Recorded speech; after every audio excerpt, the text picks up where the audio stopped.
అందరికీ నమస్కారం. నేను మీ చిలకమర్తి ప్రభాకర్ చక్రవర్తి శర్మ. చైత్ర మాసంలో మొట్టమొదటి రోజు ఉగాది. ఉగాది చాలా ముఖ్యమైనటువంటి రోజు.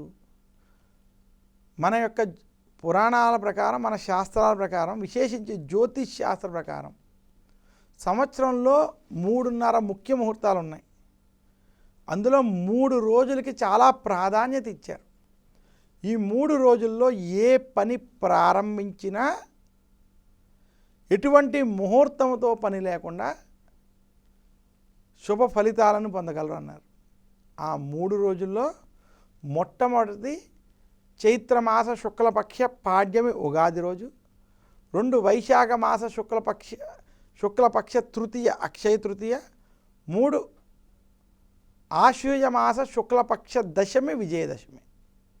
ఇంకొక అరముహూర్తం దీపావళి సమయంలో లక్ష్మీదేవి పూజ జరుపుకునేటువంటి ధనత్రయోదశి సమయంలో వచ్చేటువంటి అరముహూర్తంగా మనకి తెలియజేస్తారు. అయితే ఈ 3.5 ముఖ్య ముహూర్తాల్లో చైత్రమాస శుక్లపక్ష పాడ్యమి ఉగాది చాలా ప్రత్యేకం. ఉగాది రోజు ఏ వ్యక్తి అయితే ఏదైనా మంచి పని ఈరోజు ప్రారంభం చేస్తే ముహూర్తంతో పని లేకుండా అది దిగ్విజయమై విజయాలు పొందుతాయని శాస్త్రం. ఉగాది రోజు విద్యార్థులు విద్యను అభ్యసించినా, విద్యను ప్రారంభించినా, కొత్తగా ఏదైనా ప్రారంభించినా అది సత్ఫలితాలు ఇస్తుంది.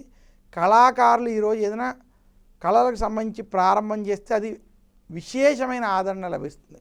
ఇంకా ఉగాది రోజు ఎవరైతే వ్యాపార సంబంధానికి సంబంధించినటువంటి పనిలో కావచ్చు, దస్తావేజులు వంటివి రాసుకోవడం కావచ్చు, రిజిస్ట్రేషన్ వంటివి కావచ్చు, ఏదైనా ప్రారంభం చేసుకుంటే అది శుభ ఫలితాలని, విజయాల్ని కలగజేస్తుంది. అందువల్ల ఉగాది చాలా ప్రత్యేకమైనటువంటి రోజు. జ్యోతిష్ శాస్త్ర ప్రకారం మనకు ఉన్నటువంటి 3.5 ముహూర్తాలలో మొట్టమొదటి ముహూర్తం, మొట్టమొదటి రోజుగా చైత్రమాస శుక్లపక్ష పాడ్యమిని చూడాలి. ఈరోజు మనం ఆచరించేటువంటి పనులకి చాలా శుభ ఫలితాలు, సత్ఫలితాలు కలుగుతాయి, విజయాలు పొందవచ్చని తెలియజేస్తున్నాను. నమస్కారం.